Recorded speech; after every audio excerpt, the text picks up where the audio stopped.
وحده والصلاة والسلام على من لا نبي بعد أما بعد فإن خير الحديث كتاب الله وخير الهدي هدي محمد صلى الله عليه وسلم وشر الأمور محدثاتها وكل محدثة بدعة وكل بدعة ضلالة وكل ضلالة في النار.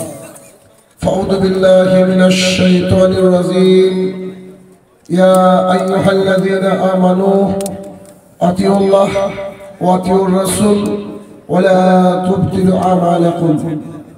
عن أبي هريرة رضي الله تعالى عنه قال رسول الله صلى الله عليه وسلم: كل أمة تدخلون الجنة إلا من أبى. قيل يا رسول الله من أبى؟ قال من أطاعني دخل الجنة ومن أساءني فقد أبى.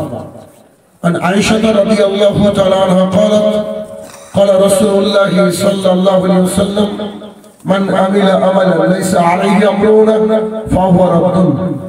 সম্মানিত উপস্থিতি, সর্বপ্রথম আল্লাহ সুবহানাহু ওয়া তাআলার বারগাহে শুকরিয়া জ্ঞাপন করব যে আল্লাহ তাআলা সন্ধ্যা থেকে এই পর্যন্ত আপনাদেরকে কিছু দিনের জ্ঞান হাসিল করার লক্ষ্যে প্রেরণ করেছেন। যিনি বিচার দিবসের একচ্ছত্র অধিপতি, যিনি মালিক ইয়াউমিদ্দিন, সে রব্বুল ইজ্জাতের বারগাহে শুকরিয়া জ্ঞাপনার্থে আমরা সবাই মিলে বলি আলহামদুলিল্লাহ। অতঃপর সমগ্র মানব জাতির শিক্ষক, সমগ্র মানব জাতির পথ প্রদর্শক মুহাম্মদুর রাসূলুল্লাহ সাল্লাল্লাহু আলাইহি সাল্লামের উপর শতকোটি সালাত ও সালাম বর্ষিত হোক, আমরা বলি আল্লাহুম্মা আমিন।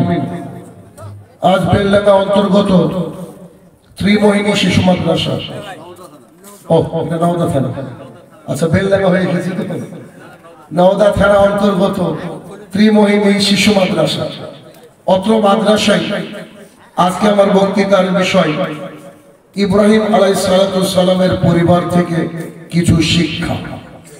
উক্ত বিষয়ে তথ্য এবং তত্ত্ববহন আলোচনা করার চেষ্টা করব ইনশাআল্লাহ আজিজ। যার যেখানে যত ব্যস্ততা রয়েছে সেই ব্যস্ততাকে থামিয়ে দিয়ে নিজের জায়গায় এসে বসবেন। আমি আশাবাদী হয়তো আজকের আলোচনায় আপনার জীবন পরিবর্তন হতে পারে। কেননা আমি যে বিষয়ের উপরে আলোচনা করি আমি সেই বিষয়টাকে মাথায় রেখে আলোচনা করি, অর্থাৎ আলোচনার মধ্যে খেয়াল খুশি মতো কিছু ঢোকাই না। এক, দুই নম্বর, আমি গজল দু লাইনও জানি না।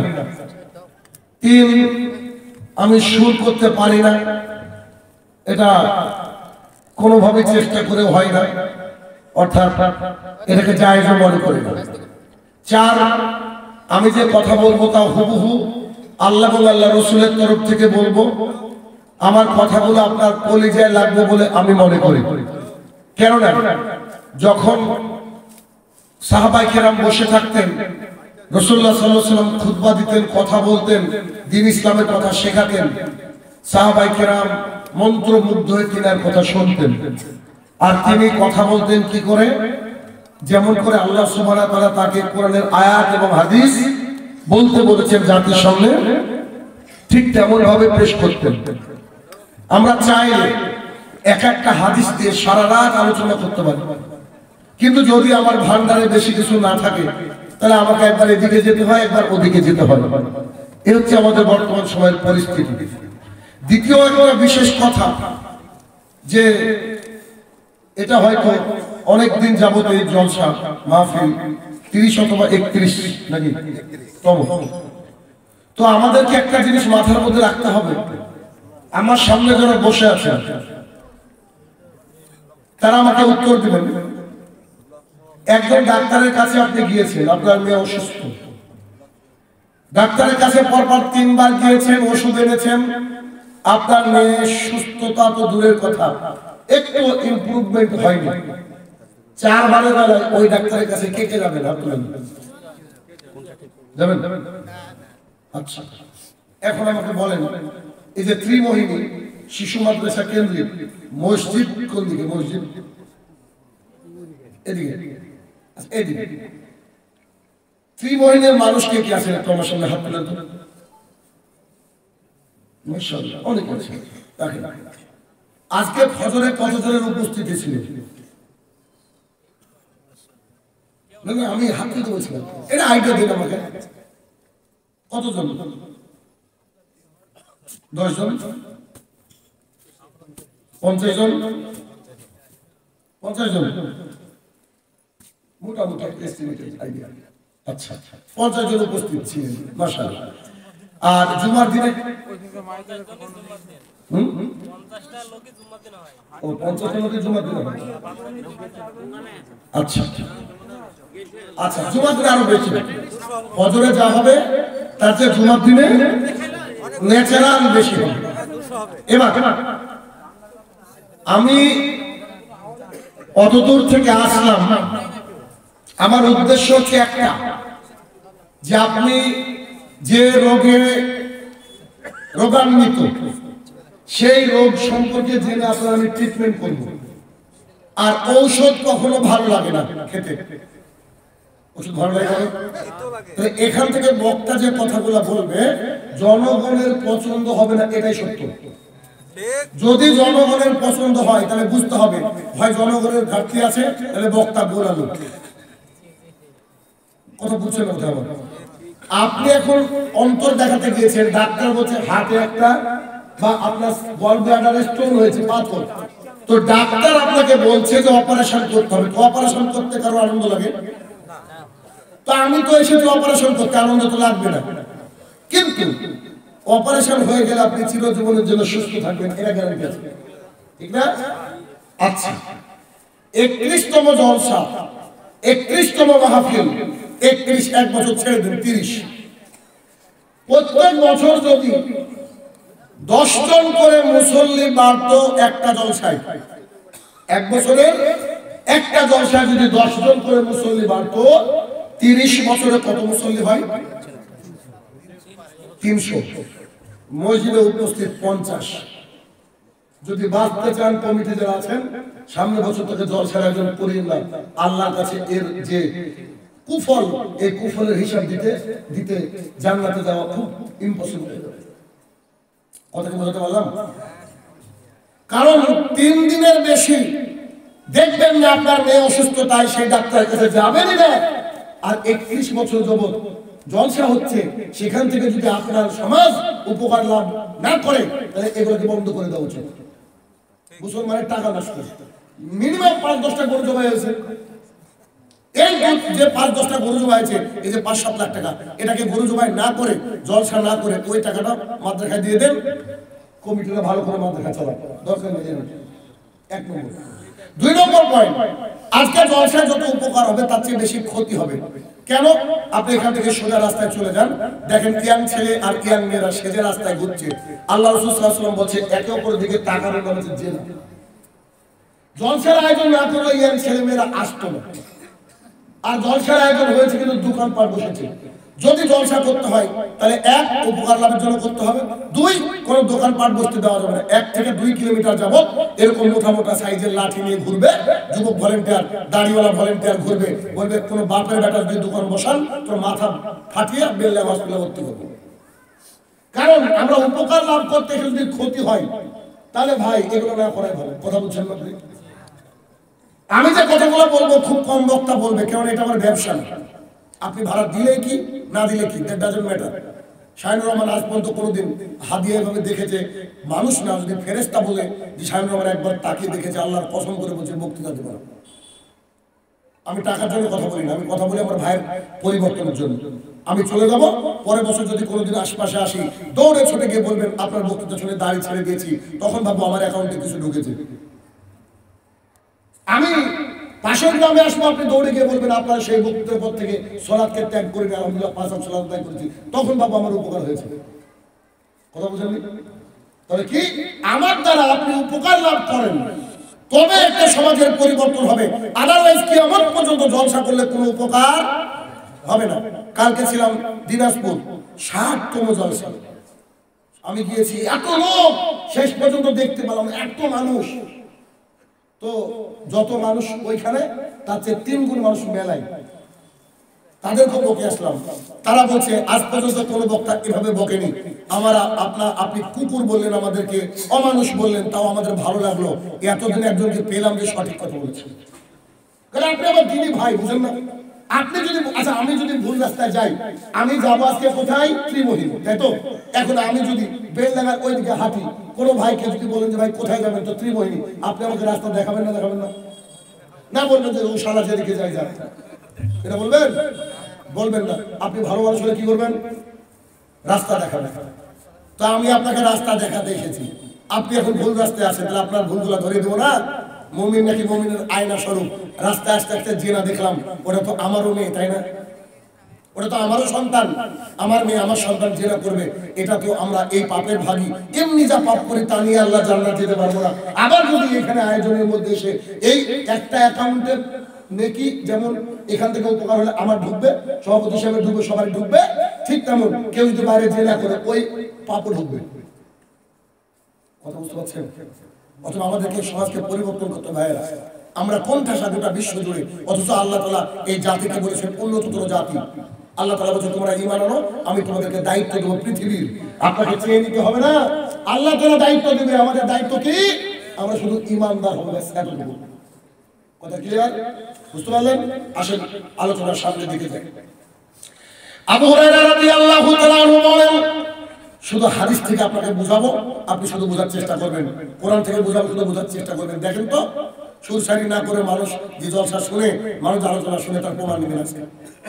আবু হুরায়রা রাদিয়াল্লাহু তাআলা আনহু বলেন, রাসূল সাল্লাল্লাহু আলাইহি সাল্লাম বলেছেন, ইব্রাহিম আলাইহিস সালাম তার পরমা সুন্দরী স্ত্রী সারাকে নিয়ে হিজরত করলেন শাম বা সিরিয়ার দিকে। তিনি যখন রাস্তায় যাচ্ছিলেন, হাদিস শেষ করে নি, পরে ব্যাখ্যা। তিনি যখন রাস্তায় যাচ্ছিলেন, এমন একটা বাদশার জনপদ দিয়ে যাচ্ছিলেন, সেই বাদশা ছিল কুচক্রী, খারাপ।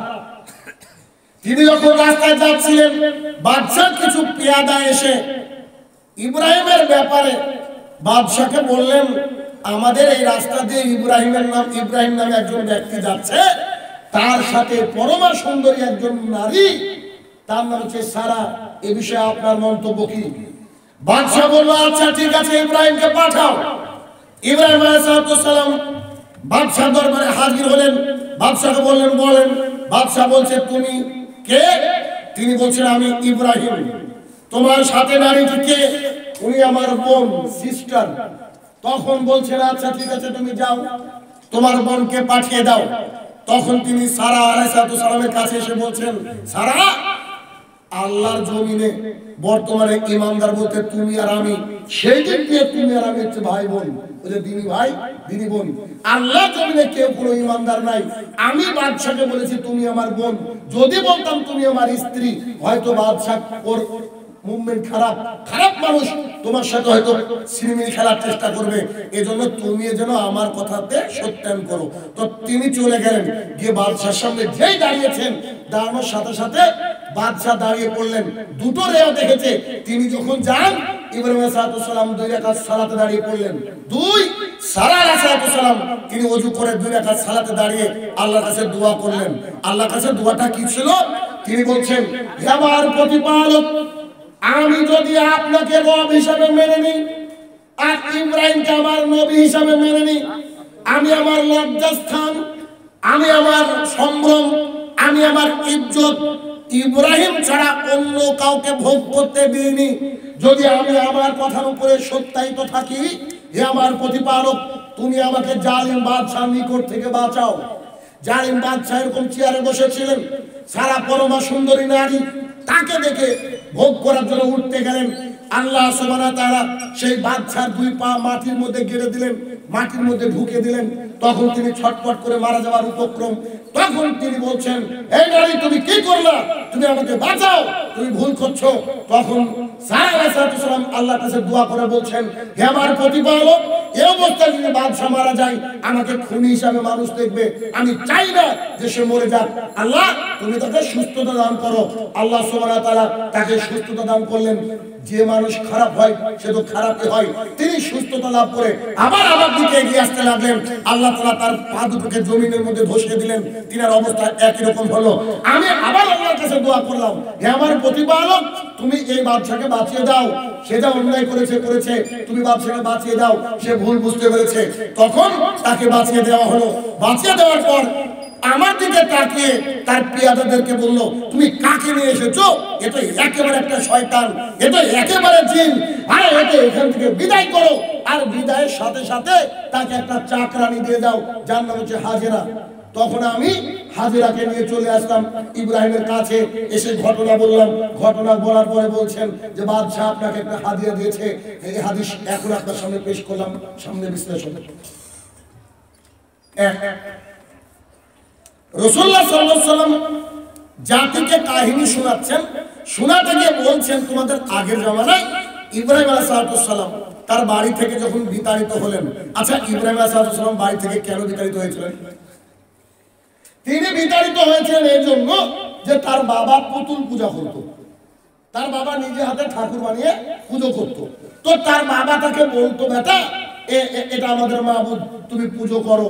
তো তখন তিনি মেনে নিতে পারেননি। তিনি খুঁজতে খুঁজতে দেখলেন পৃথিবীর একমাত্র প্রতিপালক আল্লাহ সুবহানাহু ওয়া তাআলা, বাকি যা আছে সব ফলস, যা মিথ্যা। তখন তার বাবা তাকে বাড়ি থেকে বের করে দিল। বের করে দেওয়ার পরে তিনি একটা বিবাহ করলেন। বিবাহিত স্ত্রীর নাম হচ্ছে সারা। যখন এলাকায় তিনি দিন ধর্ম প্রচার করা শুরু করলেন, জাতি তাকে মেনে নিল না। যখন জাতি মেনে নিল না, দীর্ঘদিন দিনে দাওয়াত করলেন। দাওয়াত করার পরে যখন জাতি মেনে নিল না, তখন তিনি সিদ্ধান্ত নিলেন যে এলাকায় আর থাকবো না, এখান থেকে হিজরত করে চলে যাবো শামের দিকে। এখানে একটা শিক্ষা, এক, মানুষ যদি হক কথা বলে, হক কথা প্রচার করার চেষ্টা করে, তাহলে তার জাতি তার সাথে শত্রুতা করবে। ও আলেম মহোদয়, আপনাদেরকে বলছি, জাতি যদি আপনার সাথে শত্রুতা এখনো করেনি, তাহলে আপনি এখনো গোলালু আছেন, আপনি নিজেকে শুধরে নেন। আল্লাহর কসম করে বলছি, আমি আমার চেয়ে 1 বছরের কোনো মানুষের সাথে তুই বলে কথা বলেছি, গরম করে কথা বলেছি। আমি আমার আব্বা আমাকে কোনদিন উফ এই শব্দটুকু করেছি, এরকম রেকর্ড আমার নাই। কোনদিন আমার এলাকার মানুষের সাথে আমি খারাপ আচরণ করিনি। কিন্তু যখন সৌদি আরব থেকে আসার পরে দিনের দাওয়াত দিতে শুরু করলাম, আমার চাচাকে বেলডাঙ্গা থেকে, বাইরে কলকাতা থেকে, ওই মালদা থেকে, দিনাজপুর থেকে মানুষ আমার সাথে দেখা করতে যায়। আমার চাচা মানে আমাদের বাড়ির সামনে, তাকে বলছে শাহিনুর রহমানের বাড়ি ছিলেন, তো বলছে এই এলাকায় শাহিনুর রহমান থাকে না। কি দিয়ে বুঝাবো আপনাকে, আমি বলেন। যখন তিনি এলাকায় টিকতে পারলেন না, তখন কি করলেন? হিজরত করে চলে গেলেন। হিজরত করে চলে গেলেন, তার মানে জাতির সামনে যদি হক কথা প্রচার করেন, আপনার বিরোধিতা করবেই করবে, নিশ্চিত করবে। মানুষ এখনো বলে, তখনও বলেছে, হয়তো আজীবন বলবে আমরা নাকি আমেরিকা থেকে টাকা পাই। তা আমি বলি, এত টাকার ভাগ তো নিতে পারছি না, আসেন আপনাকে দিই। মানুষ আসে না। যখন আমার ব্যাংকের অ্যাকাউন্ট ছিল না, তখনও বলতো প্রতি মাসে নাকি আমার অ্যাকাউন্টে 40 লাখ টাকা ঢুকে। আমার 14 গোষ্ঠী কেউ একসাথে 40 লাখ টাকা দেখে, অথচ মানুষ বলেছে। তাদের ছেলে মেয়ে আমার কাছে পড়ে মানুষ হয়েছে। তাদেরকে জিজ্ঞাসা করেন তো এই ছেলেটার ব্যবহার কেমন, বলবে মাটির মানুষ, এত ভালো ছেলে হয় না। কিন্তু একটা বাপ দাদার ধর্মকে বাদ দিয়ে সৌদি গিয়ে কি যে একটা ধর্ম এনেছে, বুকে হাত বেঁধে বলছে আমিন। আমাদের বাপ দাদা কেউ জানে না। আমি আমার এলাকার কথা বলছি। আমার দাদার তৈরি করা মসজিদ থেকে আমাকে বিতাড়িত করা হয়েছে, কেন? শুধু আমিন বলার কারণে। আমি আমিন বলা ছাড়িনি। আচ্ছা, কেন ছাড়িনি শুনেন। আবু হুরায়রা রাদিয়াল্লাহু তাআলা আনহু বলেন, রাসূল সাল্লাল্লাহু আলাইহি সাল্লাম বলেছেন, যেই ব্যক্তির আমিন, ইমামের আমিন আর ফেরেশতার আমিন মিলে যাবে, সেই ব্যক্তি যদি সমুদ্রের ফেনা পরিমাণ পাপ করে, আমি আল্লাহ তাআলা সমস্ত পাপকে ধুয়ে মুছে সাফ করে দেব। কিসের মসজিদ থেকে বের করা? আপনি পিস্তল তাক করে আমার দিকে রাখেন, আমিন বললেই গুলি। আমি তখন আমিন বলবো, কেন? মরার পর আমার জান্নাত দরকার। কথা বোঝাতে পারছি? তো তার মানে এখান থেকে একটা শিক্ষা, মানুষ যখন হক কথা বলবে, জাতি তাকে মেনে নেবে না। এক মিনিট। আদম আলাইহিস সালাম থেকে শুরু করে মুহাম্মদ সাল্লাল্লাহু আলাইহি সাল্লাম পর্যন্ত একজন নবীর নাম করেন তো, যে নবীকে তার জাতি ফুলের মালা দিয়ে বরণ করেছে? পারবেন? কি দিয়ে বুঝাবো আপনাকে? নূহ আলাইহিস সালাম 950 বছর মানুষকে দাওয়াত দিয়েছে, যা কল্পনা করতে পারে না। 9.5 বছর পর আল্লাহকে বলছে আর পাচ্ছি না, তুমি কি করবে? কি পরিস্থিতি? আল্লাহ রাসূল সাল্লাল্লাহু আলাইহি ওয়াসাল্লামের মতো ভালো চরিত্রের মানুষ আল্লাহর জমিনে আর আসেনি, আসবেও না। তাকে এলাকার লোক গ্রাম ছাড়া করেছে। বলেছে করেছে, ডক্টর জাকির নায়েক তার বাবার জানাজা পড়াতে পারেনি, তাকে তাড়িয়েছে আমাদের দেশের মানুষ। তার মানে হক কথা বলতে গেলে যাতে আপনার পিঠের চামড়া তুলবে এই কথাই সত্য। যদি আপনার পিঠের চামড়া না তুলে বা যদি আপনার বিরুদ্ধে প্রোপাগান্ডা না ছড়াই, আমি আপনাকে বলবো আপনার ঈমানটাকে একটু ঢেলে সাজাবেন। নিশ্চিত কোথাও না কোথাও ঘাপলা আছে, কোনো সমস্যা আছে। তার মানে প্রত্যেকটা নবী রাসূলকে হিজরত করতে হয়েছিল। মাত্র হাদিস থেকে প্রমাণিত, তিনি তার স্ত্রীকে সাথে পেয়েছেন, আর কাউকে সাথে পাননি। তিনি যখন যাচ্ছেন শামসিরিয়ার দিকে, তখন এক জালিম বাদশার নিকটে পড়েছে। যখন জালিম বাদশার নিকটে পড়েছে, জালিম বাদশার নিকটে পড়ার পরে তখন তিনি ইব্রাহিম দিয়েছেন, গিয়ে বলছেন উনি আমার স্ত্রী বলা উচিত ছিল, তিনি বলেছেন কি উনি আমার বোন। তার মানে আল্লাহর জমিনে একে অপরকে আমরা যারা ভাই মুসলমান চিনি আর না চিনি, একে অপরকে আমরা দিনী ভাই দিনী বোন বলতে পারি। দ্বিতীয় শিক্ষা, তিনি যখন এই কথা বলে বাদশার কাছ থেকে চলে আসলেন, সারাকে যখন ডাকা হলো, সারাকে তার সেই বাদশা ভোগ করবে এরকম নিয়ে বসে আছে, তখন সারা করেছিল কি ওযু করে 2 রাকাত সালাত আদায় করেছিল। আপনাকে আমি কি দিয়ে বুঝাবো, এখানে মানুষ বিপদে যখন পড়ে তখন যদি সালাত আদায় করে আল্লাহর কাছে চাই, আল্লাহ সুবহানাহু ওয়া তাআলা তার সমস্ত বিপদকে দূর করে দেবে। সুবহানাল্লাহ, বাড়ি কে বলবেন? কথা বুঝতে পারছেন না? সালাত 5 ওয়াক্ত আদায় করতে হবে, এটা সত্য। তবে যখনই বিপদে পড়বেন তখনই সালাত আদায় করবেন, যখনই কোনো খুশি সংবাদ আসবে তখনই সালাত আদায় করবেন, যখন মনের মধ্যে খারাপ লাগবে তখনই সালাত আদায় করবেন। কে করেছে? মুহাম্মদ সাল্লাল্লাহু আলাইহি ওয়াসাল্লাম। যখন তার আত্মা কষ্ট পেত, ভালো লাগতো না, কুরাইশরা কত কষ্ট দিয়েছে তাকে, তখন তিনি বিলালকে বলতেন, বিলাল দাও তো আযান, দাও তো আযান, দাও তো। বিলাল আযান দিতে মুহাম্মদ সাল্লাল্লাহু আলাইহি ওয়াসাল্লাম সালাত দাঁড়িয়ে যেতেন। সালাত আদায় করার পর বলতেন, সালাত আমার চক্ষুকে শীতল করে। সালাত এমন একটা ইবাদত, এমন গুরুত্বপূর্ণ ইবাদত, সালাতের মাধ্যমে পৃথিবীকে জয় করা যায়। আজকে বাবরি মসজিদকে আল্লাহ সুবহানাহু ওয়া তাআলা দিয়ে দিয়েছে না, কোন কেউ রায় দিয়ে যায়নি, এটা আল্লাহ তাআলার প্ল্যান, আল্লাহ দিয়ে দিয়েছে। কেন? আমি কিছুদিন আগে গবেষণা করে পেয়েছি আমাদের পশ্চিমবঙ্গের বুকে 48% মসজিদে সালাতই হয় না। এখান থেকে খুব দূরে না, লালবাগ গিয়েছেন না? লালবাগের কাঠগোলা বাগানে যখন আপনি ঢুকছেন, ঢুকে দেখবেন মন্দিরে লেখা আছে জুতো খুলে প্রবেশ করুন, আছে না নাই? কিন্তু আপনি কাটরা মসজিদে যখন যাচ্ছেন, বাইরে কি লেখা আছে জুতো খুলে প্রবেশ করুন? বুঝতে পেরেছেন কিভাবে আমাদেরকে গোটা বিজাতিরা একবারে দুমড়ে মুচড়ে শেষ করার চেষ্টা করছে। আমরা আমাদের নিজের অস্তিত্বকে নিজেকে কি করেছি? নষ্ট করে দিয়েছি। আল্লাহ তাআলার জমিনে যদি আল্লাহর জিকির যে এলাকায় না হয়, আল্লাহ তাআলা ওই জমিনকে ধসিয়ে দিতে কুণ্ঠাবোধ করেন না। ঠিক তেমনি বাবরিকে নিয়ে নেওয়া হয়েছে। কেন? বাবরিতে 5 ওয়াক্ত সালাত হতো না।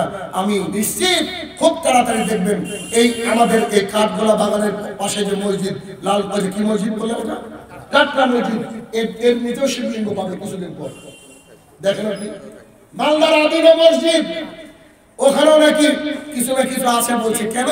ওই মসজিদে সালাত হয় না।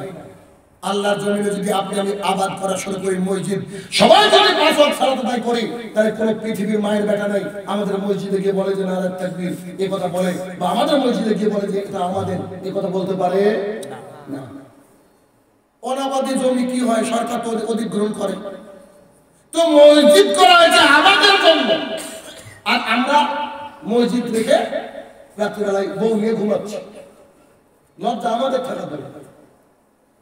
তাহলে কি? যখনই মানুষ বিপদে পড়বে তখনই মানুষ 2 রাকাত সালাত আদায় করে আল্লাহর কাছে দোয়া করবে, এবং তার পেছনের যে কৃতকর্ম ভালো কাজ করে গেছে, এই ভালো কাজ দেখিয়ে আল্লাহর দরবারে দোয়া করলে এই দোয়া কবুল হয়। কেমন? একটু দেখা আপনার আমার মোবাইলে যে পোস্টপেড আর প্রিপেডের ব্যবস্থা আছে, জানেন তো? এটা আমাদের মোবাইলে আমরা আগে থেকে টাকা পুরে রাখি কিনা? 719 টাকা 999 টাকা মারলে 84 দিন আনলিমিটেড ফোন আর 1.5 GB করে ইন্টারনেট আছে। তো এই টাকাটা আমরা পুরেছি আজ, আর আগামী 84 দিনের আবার কাজ দিবে তো? আজকে পুরেছি। ঠিক তেমনই আপনি যদি আল্লাহর জন্য কোনো কাজ করে থাকেন আর ভবিষ্যতে বিপদে পড়েন আর সেই দিন যদি আল্লাহকে বলেন হে আমার প্রতিপালক, ওই যে ত্রিমোহিনীতে সেদিন প্রোগ্রাম শুনতে গিয়েছিলাম মাবুদ, একজন বন্ধুকে দেখে দেখলাম সে গরিব মানুষ, তার হাতে 500 টাকা বুঝে দিয়েছি মাবুদ, কেউ জানে না আমি আর আমার বন্ধু আর তুমি ছাড়া কেউ জানে না ও আমার প্রতিপালক, তাকে শুরু দিয়েছি তোমাকে খুশি করার জন্য। আল্লাহ আজকে আমি অমুক বিপদে পড়েছি, তুমি আমাকে বিপদ থেকে উদ্ধার করো না। আল্লাহ সুবহানাহু ওয়া তাআলা আপনাকে আমাকে বিপদ থেকে উদ্ধার করবে নিশ্চিত। জি আচ্ছা, বুঝতে পারছি ভাইটার অবস্থা খুব ভালো না। তাহলে কি বুঝতে পারেন আমার কথা? তার মানে আমরা যা বলে দোয়া করব ওইটা আল্লাহর কাছে কি করতে হবে? আগে বলেন জমা করতে হবে। আগে কি করতে হবে? জমা করতে হবে। যদি লম্বা হাদিস করিয়ে যাবো না, একটা অংশ শুনবো। ওই যে 3 জন ব্যক্তি রাস্তা দিয়ে যাচ্ছিল, যেতে যেতে একটা গুহার মধ্যে আশ্রয় নিল, ঝড় বৃষ্টি শুরু হলো, হঠাৎ করে গুহার মধ্যে একটা পাথরে আটকে গেল। তখন তারা বলতে লাগলো, এই তোমরা যে যা করেছো তার জন্য দোয়া করো তো, দোয়া করো তো, দোয়া করো তো। তো আমি লম্বা হাদিস বলছি না, শেষের অংশটা বলছি যে তাদের 3 জনের একজন বলল, হে আমার প্রতিপালক, আমি আমার বাড়িতে একজন মজুর নিযুক্ত করেছিলাম, তাকে এতটুকু চাল দিব তার বিনিময়ে। অতদিন কাজ করে সে চলে গেল, চাল নেওয়ার কথা বললাম, সে চাল নিল না। সেই চালকে বাড়াতে বাড়াতে আমি অনেক সম্পদ করলাম। অনেকদিন পর সেই ব্যক্তি ঘুরে এসে বলছে আমার পাওনা দাও। আমি তাকে বললাম, এই যে এতগুলো দেখছো সব তোমার চাল থেকে আমি করেছি, সব তোমার মজুরি থেকে করেছি, তুমি এগুলা নিয়ে যাও। হে আমার প্রতিপালক, সেদিন শুধু যে চালের বিনিময়ে তাকে নিযুক্ত করেছিলাম ওই চাল দিতে পারতাম, কিন্তু আমি শুধুমাত্র তোমাকে ভয় করে তোমাকে ভালোবাসি, তাই তার টাকা থেকে তার চাল থেকে যত বেড়েছে সবগুলা ছেড়ে নিয়ে চলে গেছে শুধু তোমাকে রাজি খুশি করার জন্য। হে আমার প্রতিপালক, সেদিনের আমলটা যদি তোমাকে রাজি খুশি করার জন্য হয়ে থাকে তো তুমি একটু গুহার মুখ থেকে পাথরকে সরিয়ে দাও না। আল্লাহ তাআলা তার গুহার মুখ থেকে পাথরকে সরিয়ে দেন। তার মানে কি? তার মানে হচ্ছে যে আমরা যে ভালো কিছু কাজ আগে করে রাখবো আর ওই কাজ ওই দিন কাজে লাগবে যেদিন আমরা বিপদে পড়বো। আল্লাহর কাছে 2 হাত তুলে বলবো, হে আমার প্রতিপালক, অমুক দিন একজন ভাইকে 300 টাকা দিয়ে সাহায্য করেছিলাম, অমুক দিন শিশু মাদ্রাসায় 5,000 টাকা দিয়েছিলাম, কাউকে জানাইনি, চুপি চুপি দিয়েছিলাম, ছোট ছোট পরিত্যাগ করে সন্তানরা খাবে বলে বা তাদের কোরআন কেনা হবে বলে, শুধুমাত্র তোমাকে রাজি খুশি করার জন্য। আজকে আমি যে বিপদে পড়েছি মাবুদ, এই বিপদ থেকে তুমি আমাকে রক্ষা করো। এই কথা বললে আল্লাহ সুবহানাহু ওয়া তাআলা কি করবে? বিপদ থেকে রক্ষা করবে। ঠিক যেমন করে সারা আলাইহিস সালাম দোয়া করলেন। দেখেন দোয়াটার গতি কি, দোয়াটার গতি কি। হে আমার প্রতিপালক, আপনাকে আমি এক মাবুদ হিসাবে মেনে নিয়েছি, এক মাহবুব হিসাবে মেনে নিয়েছি, এটুকুতে সারা প্রোগ্রাম করা যায়। তার মানে আমি কোনোদিন মাজারে যাইনি, আমি কোনোদিন পাথর চাপড়ি যাইনি, আমি কোনোদিন ফুল ফুরাতে যাইনি, আমি কোনোদিন হাজি আনতে যাইনি, আমি কোনোদিন দাতা বাবার কাছে আশ্রয় নিইনি। তার মানে আমি এক মাহবুবের প্রতি ঈমান এনেছি। 2, ইব্রাহিমকে আমার নবী হিসাবে মেনে নিয়েছি, কারণ যখন যে নবী তাকে মেনে নিতে হবে। ইব্রাহিমকে আমার নবী হিসেবে মেনে নিয়েছি। 3 নম্বর বাক্য খুব কঠিন, দেখেন তো আপনার স্ত্রী, আপনার মা, আপনার বোন পারে কিনা। 3 নম্বরে তিনি বললেন, হে আমার প্রতিপালক, আমি আমার লজ্জাস্থান আমি আমার স্বামীকে ছাড়া আর কাউকে দেখাইনি। যদি আমি 3 কথার উপরে সত্যবাদী হই, এই জালেম বাদশা থেকে তুমি আমাকে রক্ষা করো। সঙ্গে সঙ্গে আল্লাহ সুবহানাহু ওয়া তাআলা জালেম বাদশার দুটোকে মাটির মধ্যে আটকে দিলেন। আল্লাহর কসম করে বলছি, এই নওদাতে বসে বলছি, আজকে বলছি, আপনার স্ত্রীও যদি এইভাবে দোয়া করতে পারে তাহলে যত বড়ই বিপদ হোক আল্লাহ তাকে উদ্ধার করবে ইনশাআল্লাহ। কিন্তু আমাদের মা, আমাদের স্ত্রী, আমাদের বোনরা কি এই দোয়া করার ক্ষমতা রাখবে? সে তো শাড়ি পরে বুক পিঠ দেখেনি এমন কোনো লোকই নাই। কি বলেন? 11 হাত শাড়িতে আপনার দাদিকে পুরো ঢাকতো, সেই শাড়ি 11 হতে আছে, সেই 11 হাত শাড়িতে আপনার স্ত্রীকে পুরো ঢাকে না। আপনার মেয়ে এমন করে টাইট ফিট প্যান্ট, এমন করে টাইট ফিট পোশাক পরে জাতির সামনে হাঁটছে, ওর দেহের মাপ টেলার 1 কিলোমিটার দূর থেকে নিয়ে নেয়। সেই মা, সেই বোনটি যদি আল্লাহর কাছে দোয়া করে, আল্লাহ কি তার কথাগুলো শুনবে? শুনবে না। কেন? তিনি তো সালামের মতো নিজের ইজ্জতকে শুধু স্বামীর কাছে এক্সপোজ করেছে, আর কোনো কোথাও করেনি। এই কাজ করতে পারে না। কেননা সে যখন কলেজ যাচ্ছে, স্কুলে যাচ্ছে, সবাই তাকে দেখছে। এখান থেকে বুঝতে হবে, কোন মহিলা যদি পরেশগারিতা অর্জন করতে চায়, তাকে তার গোটা শরীরটাকে ঢেকে রাখতে হবে। যখন সে বাইরে যাবে, বাড়িতে যা খুশি করে থাক, কোনো অসুবিধা নেই। বাড়ি থেকে বেরোলেই তাকে আপাত মস্তক ঢেকে নিয়ে বেরোতে হবে। এই নীতি, এই গতিতে যদি কোনো মা আর বোন আল্লাহর জমিনে চলে, আল্লাহ তাকে সাহায্য করবে, করবেই করবে। কিন্তু এরকম মানুষই তো পাওয়া মুশকিল। আছে এরকম মানুষ? কথা বলেন। এখন যদি আমি বলি এই ত্রিমোহিনী কত পার্সেন্ট মহিলারা বোরখা পরে, উত্তর কি হবে? বলেন 100-তে কত পার্সেন্ট? মোটামুটি কত যাবে? 100-তে 5% মায়ের আমার বোরখা পরে। তার মানে সবাই শিক্ষিত বলে নাকি? না, এখনকার শিক্ষিত নারীরা তো মনে করে যে নিজের শরীরকে দেখানোই হচ্ছে শিক্ষা, ফ্যাশন। এরা মনে করে, যদিও তারা তাদের শরীরের মূল্য বুঝে না। যদি বুঝতো, তারা লোহার পোশাক তৈরি করার চেষ্টা করতো। কিসের পোশাক? লোহার। ছেলেরা মেয়েদের দিকে এমন ভাবে তাকায়, মেয়েরা যদি জানতো, তারা লোহার পোশাক তৈরি করতো। কথাটা রাতে বালিশ কথা নিয়ে ভাববে না, নিজেকে দিয়ে ভাববে না। কারণ মিস্টার সালাদিন নামে একজন বিখ্যাত ব্যক্তিত্ব, তিনি বলছেন, if you want to destroy your society without war, put that identity. যদি তোমরা তোমাদের সমাজকে ধ্বংস করতে চাও যুদ্ধ ছাড়া, অস্ত্র ছাড়া, তাহলে তোমাদের সমাজে নারীদের পোশাক খুলে নেবে। দেখো তোমাদের সমাজ ধ্বংস। আজকে 18, 20, 22 বছরের ছেলেরা, যে ছেলেরা যুদ্ধের ময়দানে জীবন দেওয়ার জন্য প্রস্তুত ছিল মুহাম্মদ সাল্লাল্লাহু আলাইহি ওয়াসাল্লামের জামানায়, সেই ছেলেরা সারা মা 3টে পর্যন্ত চলছে ফ্রি ফায়ার, পাবজি। চলে না? 3টে পর্যন্ত চলছে। আর 3টে পর্যন্ত তো চলছে। আবার সব অ্যাডিক্টেড, নেশাদার দ্রব্য পান করার মহিলাদের পিছনে সময় কাটায়। প্রায় গোটা সমাজটা আমাদের একেবারে নোংরামিতে ভরে গেছে। গোটা সমাজটা নোংরামিতে ভরে গেছে। তারপরে বুঝতে হবে যে সালামের মতো নারী আমাদের জামানায় নাই। এই নারী আমাদেরকে তৈরি করতে হবে। এই নারী তৈরি করতে হবে। তারপরে তিনি দোয়া করলেন, আল্লাহ সুবহানাহু ওয়া তাআলা তার দোয়াকে শুনলেন। এখানে আরেকটা শিক্ষা, যখন কোন মানুষ খারাপ কিছু করবে, তার জন্য বদদোয়া করা যায়। সব সময় যে মানুষের জন্য ভালো দোয়া করবে এমনটা নয়। কিছু জালেম মানুষ আছে যারা সোসাইটির জন্য খারাপ, তাদের জন্য আল্লাহর দরবারে বদদোয়া করা যায়।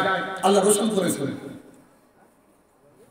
অত্র হাদিস থেকে যেটা বুঝতে পারলাম, সে কথাগুলো আপনার সামনে পেশ করার চেষ্টা করো। দীর্ঘদিন সময় কেটে গেল। কেটে যাওয়ার পর হাজেরার ঘরে চাঁদের মতো ফুটফুটে এক সন্তানের জন্ম হলো, যার নাম হচ্ছে ইসমাইল। ইসমাইলের জন্ম হওয়ার সাথে সাথে আল্লাহ সুবহানাহু ওয়া তাআলা বললেন, ইব্রাহিম, যে আমার প্রতিপালক বলেন, তুমি তোমার সন্তানকে, স্ত্রীকে নিয়ে ওই মক্কার অনাবাদী জমিতে রেখে আসো, যেখানে মানুষজন তো নাই, পশু পাখিও থাকে না। পৃথিবীর বুকে আল্লাহ তাআলা যত নবী রাসূল পাঠিয়েছেন, সবচেয়ে বেশি পরীক্ষার সম্মুখীন হয়েছেন এই নবী ইব্রাহিম আলাইহিস সালাম। তার মতো পরীক্ষায় এত কেউ পড়েনি।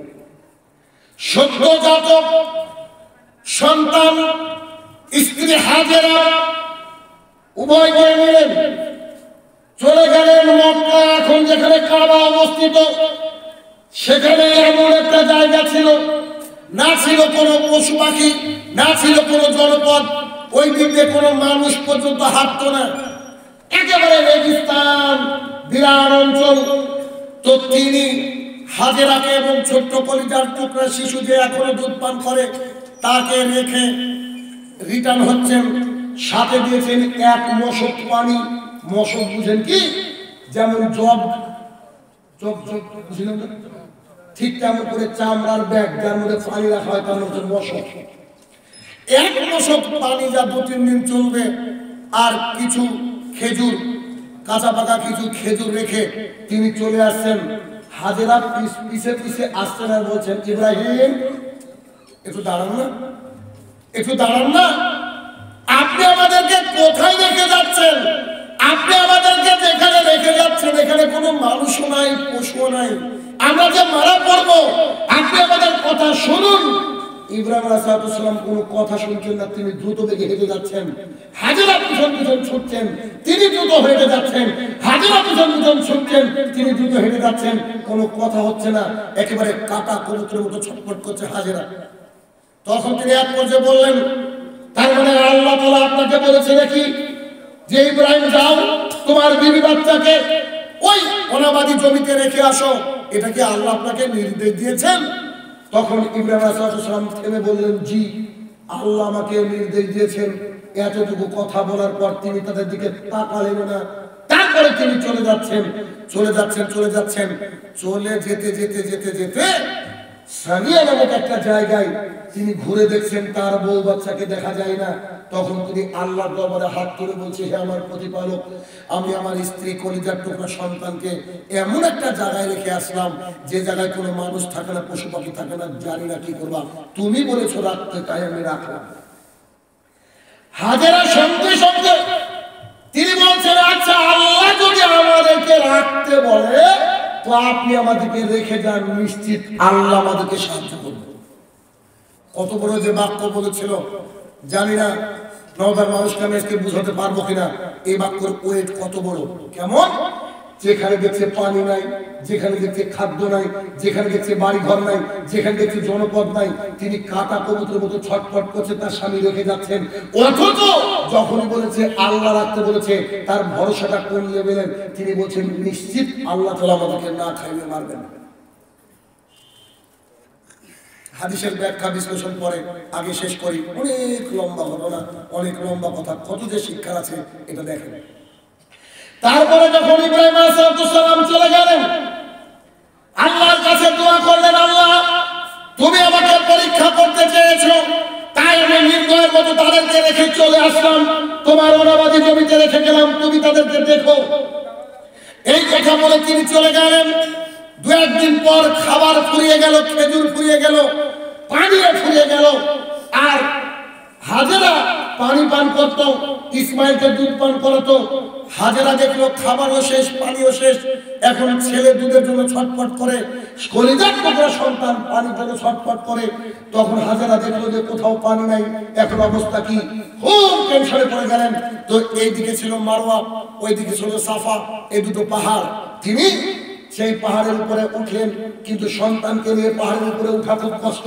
সন্তানকে রেখে দিলেন নিচে, সন্তানকে রেখে দিয়ে তিনি পাহাড়ের উপরে উঠলেন, সাফাতে উঠলেন।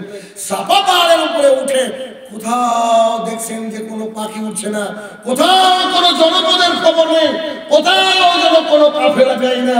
তার বুকের মধ্যে দুরু দুরু করছে, হে আমার প্রতিপালক, আমি তো মারা যাবো, আমার সন্তান মারা যাবে। উঠে দেখছে সন্তানকে দেখা যায় না, তাই একটু নেমে ওখান থেকে এই তার কামিজটাকে তুলে, ওড়নাটাকে তুলে দিচ্ছে দৌড়। দৌড় দেওয়ার পর দেখে ছেলে আছে, ওখান থেকে আরেক দৌড় দিয়ে চলে যাচ্ছে মারওয়া, মারওয়া থেকে সাফা, সাফা থেকে মারওয়া, এরকম করে তিনি 7 বার দৌড়ালেন। 7 বার দৌড়ে যখন তিনি সাফা থেকে মারওয়া, মারওয়া থেকে সাফা পাহাড়ের উপরে, তখন তিনি একেবারে ব্যতিব্যস্ত। আপনি কল্পনা করতে পারছেন একজন কলিজার টুকরা সন্তানকে বাঁচানোর জন্য মায়ের কত আকুতি, যার পূর্ণাঙ্গ ভরসা আছে আল্লাহ তাআলার উপরে। হাজেরা বলছেন, আমি যখন সাফা অথবা মারওয়ার উপরে দাঁড়িয়েছিলাম, আমি তাকে দেখছি, আমার সন্তানের পাশে একটা ফেরেশতা দাঁড়িয়ে আছে। ফেরেশতা তার পা দিয়ে আঘাত করলো পাথরের উপরে, সেখান থেকে পানি বেরোতে লাগলো।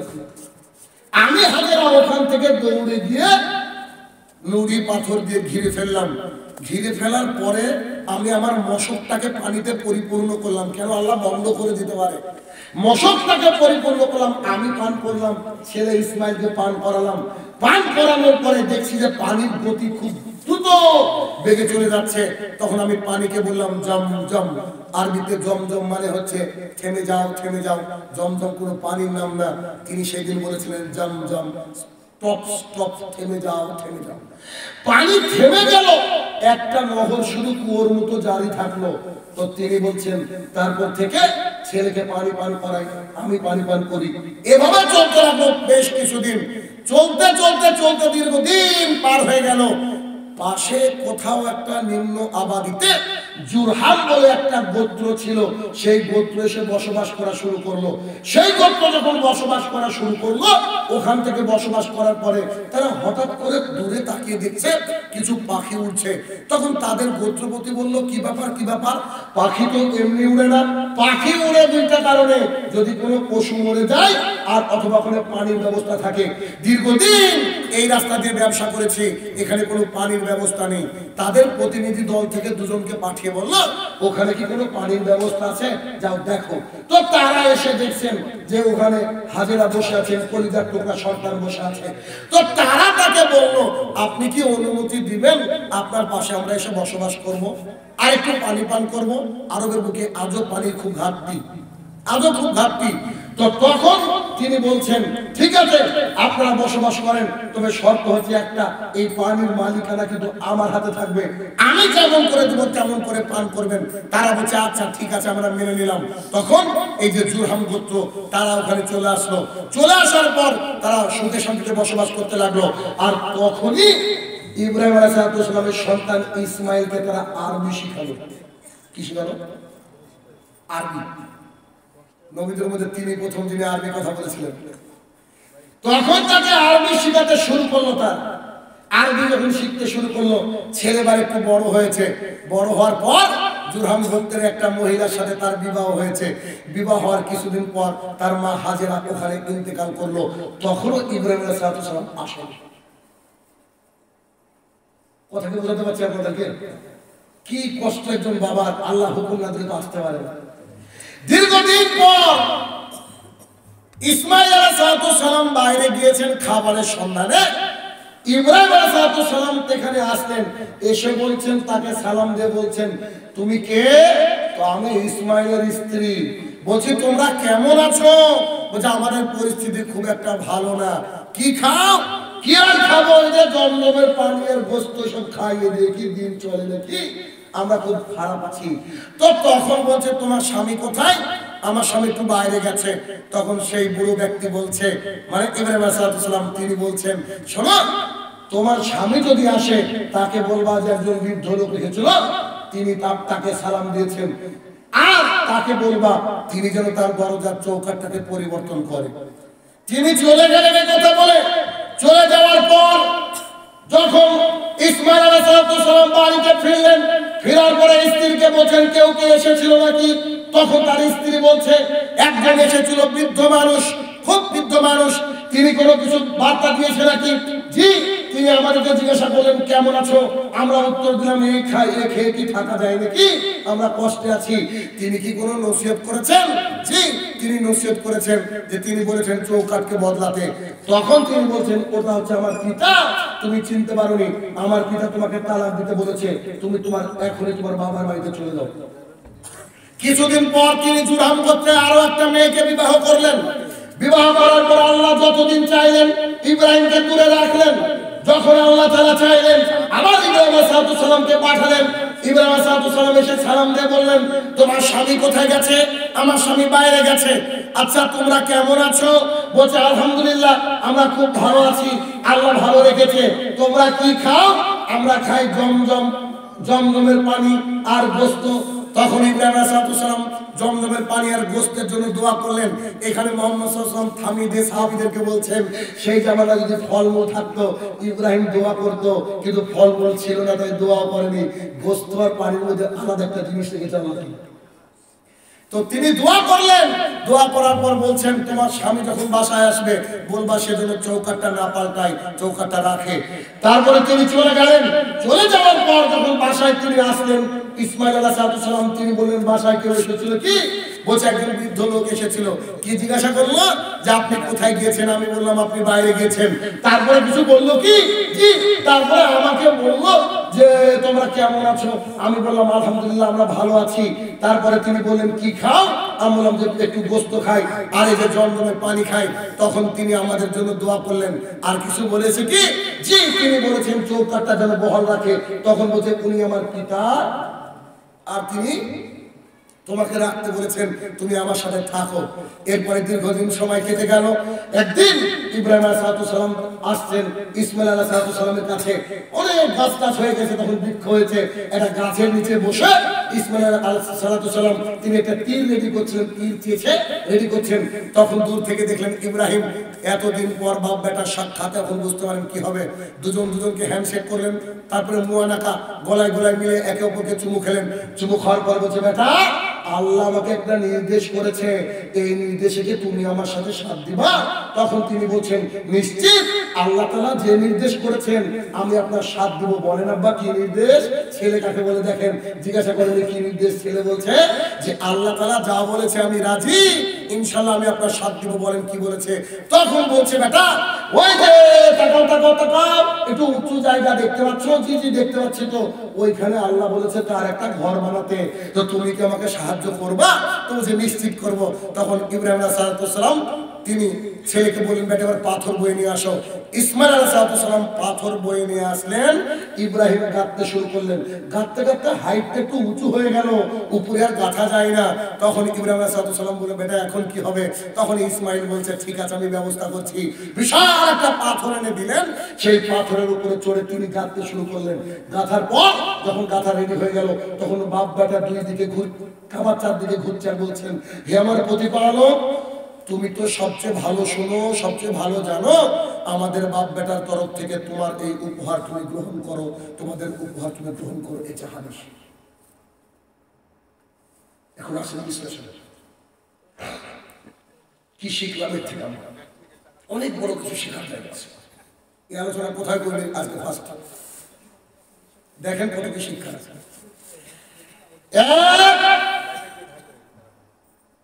সারার কোনো বাচ্চা হয়নি, বন্ধা ওইখান থেকে হাদিয়া পেয়েছে কাকে? হাজেরাকে। হাজেরাকে আল্লাহ সুবহানাহু ওয়া তাআলা বাচ্চা দিয়েছে তার নবী। কলিজার টুকরা আছে, নবীরা কেমন সুন্দর হয় দেখতে, নিশ্চয় জানেন। তার একেবারে পূর্ণিমার চাঁদের মতো সুন্দর হয়, তার চেয়ে সুন্দর। সেরকম একটা ছোট্ট কলিজার টুকরা সন্তান যেই হয়েছে, আল্লাহ তাআলার কত বড় পরীক্ষা। আল্লাহ তাআলা বলছে, ইব্রাহিম তুমি তোমার স্ত্রী এবং ছেলেকে এমন অঞ্চলে রেখে আসো যেখানে কোনো মানুষ বসবাস করে। এখান থেকে বোঝা যাচ্ছে যার যত বেশি বিপদ আসে সে তত বেশি ঈমানদার। আমাদের সমাজটা উল্টো, ঠিক না? কি বুঝলেন কথা? আমাদের সমাজের মানুষ মনে করে ওই লোকটা পাপ করেছে তাই ওর প্রতি এত বড় জুলুম।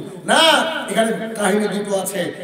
এক, যে ব্যক্তি যত বেশি ঈমানদার হবে আল্লাহ তাকে তত বেশি পরীক্ষার মধ্যে ফেলবেন। তাই বলে গজবকে পরীক্ষা ভাবেন। এখন নরেন্দ্র মোদী বিপদে পড়েছে, আমরা হয়তো ও ঈমানদার না, এটা হচ্ছে গজব। তাহলে কি আল্লাহ জমিনে আপনি আমি যখন থাকবো, যদি কোনো বিপদ আমাদেরকে ঘিরে বসে, খবরদার টেনশনে পড়বেন না। আল্লাহর কাছে বলবেন, হে আমার প্রতিপালক, এইটা যদি বিপদ হয় এই বিপদ থেকে তুমি আমাদেরকে উদ্ধার করো, আর যদি গজব হয় এই গজব থেকে তুমি আমাদেরকে বাঁচাও। আল্লাহর কাছে দোয়া করতে হবে। ইব্রাহিম আলাইহিস সালাম স্ত্রী ছেলেকে নিয়ে চলে গেলেন। পরীক্ষা দেওয়ার সময়, আল্লাহর রাস্তায় পরীক্ষা দেওয়ার সময় নিজের কলিজার টুকরা সন্তানের দিকে তাকালেন না ইব্রাহিম আলাইহিস সালাম। তিনার স্ত্রী একেবারে কাটা কবুতরের মতো ছটফট করলেন, তার দিকে তাকিয়েও দেখলেন না। কেন?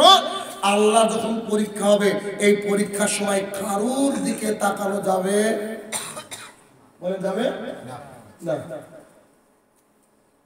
আমার মনে হয় আমার বাড়ির সাথে মসজিদ যত কাছে পৃথিবীতে, আর কারো বাড়ির সাথে এরকম কাছে মসজিদ নেই। মানে আমার বাড়ির সাথে এক দেওয়াল মসজিদ। তো আমি ফজরে উঠার পরে সুন্নাত পড়বো, তার আগে আমার ছেলেকে ডাকি। 11 বছর বয়স মাত্র, 7.5 বছর থেকে ফজর পড়ছে। ফজর পড়ছে মানে বুঝতে পারছেন তো নাকি? জোর বাদ নাকি? তো আমার ছেলে, আমি প্রোগ্রামে থাকলে ওর আম্মু ডেকে থাকে, তা আমি তাকে উঠাই, উঠে বাড়িতে আমরা দুই বাবাটা সুন্নাত পড়ি। অনেকদিন দেখা যায় বাচ্চা তো ছোট, সুন্নাত পড়তেও দেরি হয়ে গেছে, ওদিকে মানে ইকামতের সময় হয়ে যাচ্ছে, যেহেতু আমাকে সালাত আদায় করাতে হবে, অথবা আমার এক ভাগ্নে করায়, আমি আমার ছেলের জন্য অপেক্ষা করলে একা চলে যাবো। কেন? ফরজ ইবাদত করার ক্ষেত্রে পৃথিবীর কারোর সাথে তাল দিয়ে আমার লাভ নাই। কেন? ওই ছেলে কিয়ামতের মাঠে আমাকে চিনতে পারবে না, আর আমিও তাকে চিনতে পারবো। এটা দুনিয়া। আমার ছেলে কোনোদিন ফজরে ঘুমিয়েছে এরকম দৃশ্য আমার চোখের সামনে হয়নি, বয়স 11 বছর। কেন? কারণ আল্লাহর পরীক্ষা যেটা, এই পরীক্ষায় তোমার যতই রাত জাগা থাকার, যতই পড়াশোনা থাক, আর যতই যা করো না কেন, তোমাকে ফরজ ইবাদত পালন করতেই হবে। তোমার মনে হতে পারে জুলুম, মনে হতে পারে আব্বু অন্যায় করছে, ঠিক, আমি অন্যায় করি কিন্তু তোমাকে বাঁচানোর জন্য করি, আমি আমার ফায়দার জন্য বলেন করি, আমার ফায়দার জন্য করি। তাহলে কি, যখন আল্লাহর তরফ থেকে কোনো পরীক্ষা আসবে তখন আপনি আর কাউকে চিনবেন না, তখন আল্লাহর জন্য মনোনিবেশ করতে হবে, আল্লাহর জন্য মনোনিবেশ করতে হবে। এইখানে একটা আরো দারুণ মারাত্মক একটা শিক্ষা আছে, কি, যখনই শোনা হলো, যখনই জানা হলো যে এটা আল্লাহর তরফ থেকে পরীক্ষা, সঙ্গে সঙ্গে তিনি বললেন নিশ্চিত আল্লাহ সুবহানাহু ওয়া তাআলা আমাদেরকে না খাওয়িয়ে মারবেন না। আচ্ছা, এই পরীক্ষায় আমরা এখানে যত মানুষ আছি কেউ পাস করতে পারবো? আমি পারবো না, আপনারা কি পারবেন? আমরা আমাদের স্ত্রী, আমাদের ছেলে, আমাদের মেয়ের কাছে আমরা দুর্বল, তাই না? দুর্বল না? সে যদি একটু তাদের অসুস্থতা হয়, আমরা যেন পাগল পারা হয়ে যায়, সারা রাত জেগে থাকি কলিজার টুকরা সন্তানের জন্য। সেই কলিজার টুকরা সন্তান এবং নিজের স্ত্রীকে রেখে চলে আসে, তাদের দিকে তাকাচ্ছিল। আর তিনি কেমন স্ত্রী ছিলেন, কেমন আল্লাহর বান্দী ছিলেন, তিনি বললেন আল্লাহ আমাদেরকে রক্ষা করবে, করবেই করবে। এই ঈমান আমাদের স্ত্রীর মধ্যে ইনস্টল করতে হবে, আমাদের স্ত্রীর মধ্যে আনতে হবে, আমাদের নিজেদের মধ্যে আনতে হবে যে আমি আল্লাহর কাছে দোয়া করলে নিশ্চিত আল্লাহ আমার দোয়া শুনবে। আর আল্লাহ যখন আমাকে পরীক্ষা করবে, এই পরীক্ষার সময় আল্লাহ সুবহানাহু ওয়া তাআলা আমাকে সাহায্য করবে। ঠিক যেমন করে মুসা আলাইহিস সালামের সঙ্গীরা বলেছিল আমরা তো ঘেরা পড়ে গেছি, তখন মুসা কি বলেছিল? কোশ্চিন কারণ নয়, আল্লাহ তাআলা বলেছে তোমার হাতে কি? বলে লাঠি। বলে মারো সমুদ্রে। তিনি সমুদ্রে মারলেন, আল্লাহ তাআলা রাস্তা তৈরি করে দিলেন। আল্লাহ তাআলা কি করলেন? রাস্তা তৈরি করে দিলেন। আচ্ছা, সেটাই করে এখান থেকে দ্বিতীয় শিক্ষা এটা পেলাম যে আল্লাহ সুবহানাহু ওয়া তাআলার পরীক্ষার সময় স্ট্রং থাকতে হবে। তিন, ইব্রাহিম আলাইহিস সালাম তার দিকে তাকালেন না, সানিয়া নামক জায়গায় এসে নিজের পরিবারের জন্য আল্লাহর কাছে দোয়া করলেন। তার মানে গোপনে গোপনে সবাই উচিত আমাদের পরিবারের জন্য যেন আমরা দোয়া করি। এখান থেকে শিক্ষা কেমন? আপনি সালাত আদায় করলেন, সালাতের পরে দুই হাত তুলে আল্লাহকে বলছেন আল্লাহ গো আমার সন্তানকে সুসন্তান যেন হয়, তার জন্য তৌফিক দাও। আল্লাহ আমার স্ত্রী যেন পর্দাশীল হয়, তার জন্য তৌফিক দাও। এই করে আল্লাহর কাছে কি করতে হবে? পরিবারের জন্য দোয়া করতে হবে, মা বাবার জন্য দোয়া করতে হবে, ভাইয়ের জন্য দোয়া করতে হবে, আত্মীয় রিলেটিভের জন্য দোয়া করতে হবে। এরপরে যখন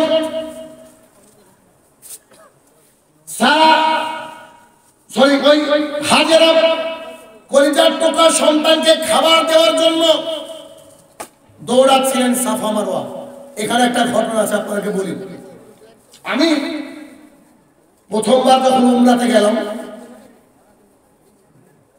উমরাতে যাওয়ার পরে দেখছি এখন কিন্তু সাফা মারওয়া এরকম করে, এই যে সামিয়ানা আছে না, এরকম করে মসজিদের মধ্যে এখন মানে হারাম শরীফ যেটা বলছে না, হারাম শরীফের মধ্যে এরকম ছাদের তলে এইখানে লেখা আছে মারওয়া, এখানে সাফা। কিন্তু মারওয়া যেখানে লেখা আছে, সাফা যেখানে লেখা আছে, ওখান থেকে একটু এরকম জায়গায় একটা সবুজ লাইট দেওয়া আছে, সবুজ লাইট। আর এইখানে একটা সবুজ লাইট দেওয়া আছে। মানুষ কি করে? সাফা মারওয়ার এই যে তাওয়াফ, এটাকে তাওয়াফ বলেন, এটাকে বলে সাই। কি বলে? সাই। ওই যে হাজেরা করেছিল 7 বার, তাই মুসলমানের জন্য হজ করতে গেলে, উমরা করতে গেলে করা লাগে। তো আমি দেখছি লোকজন হাঁটছে, হঠাৎ করে ওই যে সবুজ জায়গা আছে ওখান থেকে দিচ্ছে দৌড় ওই সবুজ পর্যন্ত। আবার ওখান থেকে হাঁটছে হাঁটছে, আবার সবুজ আসলে ওখান থেকে দিচ্ছে দৌড়। আমার ঘটনা জানা ছিল না, আমি 2009-10 ঘটনা বলছি। আমার জানা ছিল না, আমি বললাম ঘটনা কি। পরের বার যখন উমরাতে গেলাম, গুগলে সার্চ দিলাম যে ওইখানকার শানে নজরুল কি, ঘটনা কি। তখন এই যে আজকে যে ঘটনা আপনাকে শোনালাম এই ঘটনা, তখন আমি যখন সাই করছি তখন আমার মনে হচ্ছে যে হাজেরা যেমন তার সন্তানের জন্য কেঁদে কেঁদে দৌড়েছিল, তখন আমি যখন দৌড়াচ্ছি আল্লাহর কসম করে যে আমার চোখে পানি ছলছল করছে। কেন? রিয়াল ফিলিংসটা আমি পাচ্ছিলাম যে এভাবেই হাজেরা দৌড়াচ্ছিল। মানে জেনে ইবাদত করলে কি হয়, খুব মজা পান দেখবেন। তো তখন আমি দেখলাম যে এইখান দিয়ে কে দৌড়িয়েছে, হাজেরা। আর এখান থেকে আমাদেরকে শিক্ষা যে ওইখান থেকে চালু হয়েছে এই যে সাফা মারওয়ার তোয়াফ বা সাই। এরপরে শিক্ষা হলো, আমরা অনেকে জানি যে ওইখানে বলে যে ইসমাইলের পায়ের আঘাতে কি হয়েছে, জমজম। মিথ্যা কথা। এখানে জিবরাইল আলাইহিস সালাম ছিল, তার পায়ের আঘাতে ওখান থেকে পানি বেরোতে লাগলো। পানির নাম কখনো জমজম নয়, জমজম মানে হচ্ছে কি, থেমে যাও থেমে যাও। তিনি সেই দিন বলেছেন থেমে যাও থেমে যাও। রাসূল সাল্লাল্লাহু আলাইহি ওয়াসাল্লাম এই হাদিস বলতে গিয়ে সাহাবীদেরকে বলছে, সেদিন যদি ওই হাজেরা দোয়া না করতো তাহলে নদীর মতো জমজম বয়ে চলত। সুবহানাল্লাহ। বুঝতে পেরেছেন? বিজ্ঞানীরা আবিষ্কার করেছে জমজমের পানির মধ্যে আছে রোগের শেফা। সুবহানাল্লাহ। জাপানের একজন বিজ্ঞানী পানি নিয়ে গবেষণা করে নোবেল পুরস্কার পর্যন্ত পেয়েছেন, যে এই পানি পৃথিবীর সর্বোৎকৃষ্ট পানি। ইসলাম একেবারে পুরনো জীবন বিধান, বিদাতিরা বিজাতিরা এগুলো বুঝতে চায় না। তাহলে সেই পানি যদি কেউ কোনো রোগ বালাই দূর হওয়ার নিয়তে দাঁড়িয়ে পান করে, আল্লাহ সুবহানাহু ওয়া তাআলা হয়তো তার রোগ সেরে দিতে পারে। আল্লাহ তাআলা তাহলে কি, এখান থেকে আমরা শিক্ষা পেলাম যে জমজমের উৎপত্তি কোথা থেকে। এখন বুঝতে পারলাম, এখন ক্লিয়ার না বিষয়টা, একেবারে স্পষ্ট। জমজমের উৎপত্তি হয়ে গেল। জমজমের উৎপত্তি হয়ে যাওয়ার পর দীর্ঘদিন সেখানে বসবাস করলেন, পানি সংরক্ষণ করলেন, তারপরে খেতে লাগলেন। ওই যে জুরহাম দত্ত সেখানে সে অনুমতি চাইলেন, যখন আপনার মেহনতে কোনো কিছু পাবেন আপনার আন্ডারে থাকবে, খবরদার সেই জিনিসটা অন্যের ইখতিয়ারে পুরোপুরি দিবেন না, খবরদার দিবেন না। যদি আপনি আমি দিই তাহলে কি হবে, সেখানে মানুষ অন্যদিকে চলে যাবে। আপনাকে ছোট্ট একটা কথা বলি, রিসেন্ট কেউ লালবাগে গিয়েছেন ঘুরতে? রিসেন্ট গিয়েছেন? আচ্ছা, কাঠগোলা বাগানে ঢুকেছেন? কাঠগোলা বাগানে গিয়ে দেখবেন এখন পাখির একটা জায়গা করা হয়েছে, শুরুতে ঢুকে পাখির, হ্যাঁ ওই পাশে, ওখানে ঢুকে শুরুতে দেখবেন কিছু পুজো রাখা আছে। দেবতা দেখেছেন? এরিয়া কাজ ছিল, বলেন নবাব কি হিন্দু ছিল নাকি? তো তার জায়গাকে এখন ইউজ করতে দিয়ে দিয়ে কি হয়েছে, তারা মন্দির বানিয়েছে। কেন? মুসলমানের বাচ্চা, ইহুদির বাচ্চা, খ্রিস্টানের বাচ্চা সবাইকে দেখবে, পুজো কেন? যদি ধর্মনিরপেক্ষ বলা হয় দেশকে, তাহলে কিছুই থাকবে না, শুধু ওয়েলকাম লিখেন। বুঝেন কথা? না সালাম থাকবে না নমস্কার থাকবে, তাই তো? তাই তো? কিন্তু ওখানে গিয়ে পুজো। তাহলে আমার সন্তান আপনার সন্তানকে বোঝানো হচ্ছে যে ঠাকুরকে প্রণাম করো, তারপরে ঢুকবে। বুঝতে পেরেছেন কথা? তার মানে এইখানে বিষয়টা হচ্ছে এই যে আমরা যখন আমাদের মালিকানা থাকা জিনিস অন্য কাউকে দিয়ে দেবো, সেটা একদিন আমাদেরকে ছুড়ে ফেলে দেবে। এই জন্য হাজেরা করলেন কি, তিনি বললেন তোমরা এখানে বসবাস করো, কিন্তু পানি আমি যেমন করে দেবো তেমন করে তোমরা, মালিকানা তোমাদেরকে পূর্ণাঙ্গ দেবো না। এজন্য নিজের কোনো কিছুর মালিকানা খবরদার কাউকে ভাগ বসেন না, একদিন তাড়িয়ে দিবে। ঠিক যেমন করে এই ভারতবর্ষের বুকে ইস্ট ইন্ডিয়া কোম্পানি এসেছিল ব্যবসা করতে, এসে 200 বছর আমাদেরকে গোলামিতে পরিণত করেছিল। তারা ব্যবসা করতে এসেছিল। কথা বোঝা গেল কিনা? আচ্ছা, এরপরে যখন তারা বসবাস করতে শুরু করলেন, বসবাস করার পরে তিনি বিবাহ করলেন। বিবাহ করার পরে তার বাবা আসলেন, ইব্রাহিম আলাইহিস সালাম আসলেন। কিন্তু সেই বউটার উচিত ছিল আলহামদুলিল্লাহ বলা। মানুষ যে অবস্থায় আছে তার আলহামদুলিল্লাহ বলা উচিত। কেন বলেন তো? একজন লোক রাস্তায় হেঁটে যাচ্ছে, হেঁটে এই যে রাস্তা তৈরি করা পিস পিস দেয়, তো পায়ে পিস লেগে গিয়েছে। পিস লেগে গিয়েছে তো বলছে পিসটা লেগে গেল, জুমার নামাজ পড়তে যাচ্ছি, মসজিদ থেকে বেরিয়ে এক জোড়া জুতো বা স্যান্ডেল কিনবো। গরিব মানুষ ভাবতে ভাবতে যাচ্ছে, মসজিদের গেটে গিয়ে দেখছে একজন ব্যক্তি শুয়ে আছে, তার দুইটা পাই নাই।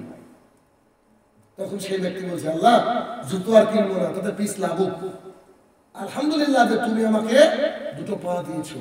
এমনও মানুষ আল্লাহর জমিনে আছে যারা দুই চোখে কিছু দেখতে পায় না। এমনও মানুষ আছে যারা আজকেও খাবার খাওয়ানো হয় এই সাইড দিয়ে নল ঢুকিয়ে। আসলে দেখেন আপনি কত কষ্টে মানুষ আছে, অথচ আল্লাহ আমাদেরকে কত সুস্থ রেখেছে, তারপর আমরা হাই আলা সালাহ ডাকে মসজিদে। কত বড় নাফরমান, কত বড় নাফরমান। তাহলে কি এই যে অবস্থায় যে হালাতে থাকা উচিত, কি বলা উচিত? আলহামদুলিল্লাহ। তিনি যখন আলহামদুলিল্লাহ বললেন না, তারপরে ওই স্ত্রী তার জন্য কল্যাণকর নয়। বাবা নিজে বলে গেলেন যে তুমি কি করলে, তোমাকে কি করতে হবে, তোমাকে মানে চৌকার যেন চেঞ্জ করে। ছেলে তার কোনো কথাই শুনলেন না। প্রথম বাক্য কি বললেন?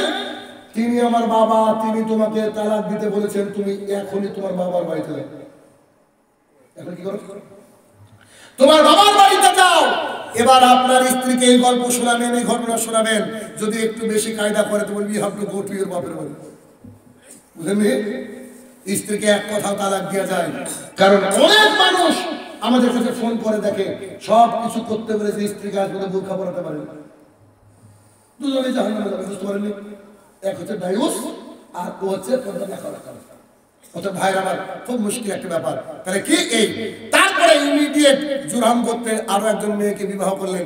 এখানে আরো একটা শিক্ষা, কারো যদি স্ত্রী মারা যায় as soon as possible তাকে বিবাহ করতে হবে। কথাটা শুনতে খারাপ লাগবে, কিন্তু যদি বিবাহ না করে আপনি 500 টাকার স্ট্যাম্প পেপার লিখে আনুন, আমি বলবো ও অল্প দিনের মধ্যে পরকীয়া জড়িয়ে পড়বে। পড়বে কি পড়বে না? আল্লাহ তাআলা নারী পুরুষকে এভাবেই সৃষ্টি করেছে। এই জন্য ভাইরা আমার শুনে রাখেন, আপনাদের পিতা যদি জীবিত থাকে, মাতা যদি মারা যায়, বয়স পিতার 65 হোক 60 হোক, পিতাকে ফুসলে ফাসলে রাজি করে বিয়ে করে দিন। কেন? আপনি আপনার স্ত্রী নিয়ে ঘরে দরজা আটকে শুয়ে পড়বেন, সেই লোকটার কাশি উঠলে রাত্রিবেলা এক গ্লাস পানি দিতে আপনার স্ত্রী বেরোবে না। তার জন্য একজন শেষ বয়সে গল্প করার লোকও দরকার। আমাদের সোসাইটি নাম দিয়েছে কি, এই লোক হচ্ছে লুচ্চা লোক। ও মল্ল কবরে মাটি শুকাইনি, এবার মেয়ে দেখতে বলছে। আমি শাইনুর রহমান বলছি আপনাকে দেখতে হবে। এটা হচ্ছে শরীয়ত, নইলে কাজ করবে, বলে কি করবে? জি। তো তিনি কি করলেন? বিবাহ করলেন। ইব্রাহিম আলাইহিস সালাম আবার আসলেন। আসার পরে তাদেরকে জিজ্ঞাসা করলেন, একই খাবার ছিল তাই না, একই পানি ছিল, বেড়েছিল কি? কিন্তু তিনি বললেন আল্লাহ আমাদেরকে অনেক সুখে রেখেছে। সুখে রাখলে যদি আল্লাহর সুখে সুখান্বিত হয়ে নিজেকে রেডি করতে পারি, আল্লাহ তাআলা সম্পদ বাড়িয়ে দেওয়ার মালিক নিশ্চিত। আল্লাহ বাড়িয়ে দেবে। সম্পদ তাদের বেড়েছিল কি বাড়েনি? বেড়েছিল। তারপরে দীর্ঘদিন পর পিতা যখন আসলেন, বাবা আর পিতা যে আলিঙ্গন, হ্যান্ডশেক করা, বাবাকে চেপে জড়িয়ে ধরা, বিদেশ থেকে ফিরে এই কাজটা করতে হবে। যদি অনেক লজ্জা লাগে আমাদের সমাজে, তারপরে বাবার সাথে হ্যান্ডশেক করতে হবে, কোলাকুলি করতে হবে। এটা এখান থেকে শিক্ষা। আর একটা অন্যতম শিক্ষা, বাবা হয়েছে বলে ছেলের উপরে ছড়ি ঘোরাবে এমনটা নয়। বাবা যতই হোক না কেন ছেলেকে গিয়ে বলতে হবে, বেটা এই কাজটা করব, তুমি কি রাজি আছো? মানে ছেলের অনুমতি বলেন নিতে হবে। ছেলে, আমি প্রতিদিন আমার ছেলেকে অজুর গরম পানি তুলে দিই। কেন? নিশ্চিত ও কোনোদিন আমাকে তুলে দেবে বিপদগ্রস্ত হয়ে যাবে। কারণ ও শিখছে। কারণ বাচ্চারাও তার প্রেস্টিজ বুঝে, বুঝেন না? বাচ্চারাও তার প্রেস্টিজ বুঝে। এই জন্য আমি যেমন আচরণ করব, তেমন আমার সন্তানের কাছ থেকে আচরণ পাবো। তাহলে কি এই তারপরে শেষের দিকে আসছি, আলোচনা প্রায় শেষের দিকে। তিনি বলছেন যে বেটা আল্লাহ তাআলা ঘর নির্মাণ করতে বলেছে, তাহলে প্রথম ঘর আল্লাহর ঘর হচ্ছে বাইতুল্লাহ। বুঝতে পেরেছেন? আল্লাহ সুবহানাহু ওয়া তাআলা আমাদের সবাইকে যারা উপস্থিত আছি, আল্লাহ যে যেখান থেকে শুনছি, সবাইকে ওই বাইতুল্লাহ একবার এক ঝলক তোয়াফ করার তৌফিক দান করুক আল্লাহ। একটা গোপন কথা বলি আপনাদের একটু মনটাকে ভালো করার জন্য। আমি যখন প্রথম মক্কা গিয়েছি, কয়েকবার আল্লাহ তাআলা দেখিয়েছে, বিশ্বাস করেন আমি মদিনা থেকে শুরু করে মক্কা পর্যন্ত কোনো সময় চোখের পানি শুকাই না। কেন জানেন? আমি তো ইতিহাসগুলো জানি, বুঝেন না? হেঁটে যাচ্ছে মনে হচ্ছে আল্লাহ রাসূল এই মাটি দিয়ে হেঁটেছেন। আমরা যখন এখন আমার সাথে কিছু বন্ধু গিয়েছিল হিন্দি ওরা কাশ্মীরি। তো এক বন্ধু করেছে কি, বাথরুমে গেছে, টয়লেটে গেছে, আমি পেশাব করে বেরিয়ে এসে ওযু করেছি। ও টয়লেটে গেছে, টয়লেটে যাওয়ার পর টয়লেট থেকে বেরোয় না, 5 মিনিট 7 মিনিট 10 মিনিট, কিরে বাবা বলিস কি টয়লেটের মধ্যে? অনেকক্ষণ পর বেরিয়ে এসে বলছে ठीक है भाई तू ठहर जा, मैं वजू कर लेता हूँ। हमसे तू अंदर क्या कर रहा था? तो मुझे तेरे को मालूम नहीं है, ये जो टॉयलेट बना हुआ है ये तो अबू जहल का घर है। मेरा याद चला गया मोहम्मद सल्लल्लाहु अलैहि वसल्लम का जमाना में, मैं सोचा आज तो लैट्रिन करूंगा, जरूर करूंगा, टाइम लेके करूंगा। मुझे नहीं पता রাসূলুল্লাহ সাল্লাল্লাহু আলাইহি ওয়াসাল্লামের বাড়ি এইখানে এইখানে তার বাড়িকে এখন লাইব্রেরি বানিয়ে দেওয়া হয়েছে যাতে মানুষ শিরক না করে। আর এইখানে আবু জেহেলের ঘর, আর এইটা হচ্ছে কাবা। যারা গিয়েছে তারা বুঝতে পারছেন আমার হাতে লিখে নাই। এইখানে আবু জেহেলের ঘরকে সরকার কি করেছে, বাথরুম বানিয়ে দিয়েছে। ওই কাশ্মীরি বন্ধুরা বলছে ঢোকার পর মনে হলো তো আবু জেহেলের ঘর, আল্লাহ রসুলকে কষ্ট দিয়েছে, ওকে আজকে ভালো করে বাইরে আবেগ কিছু না।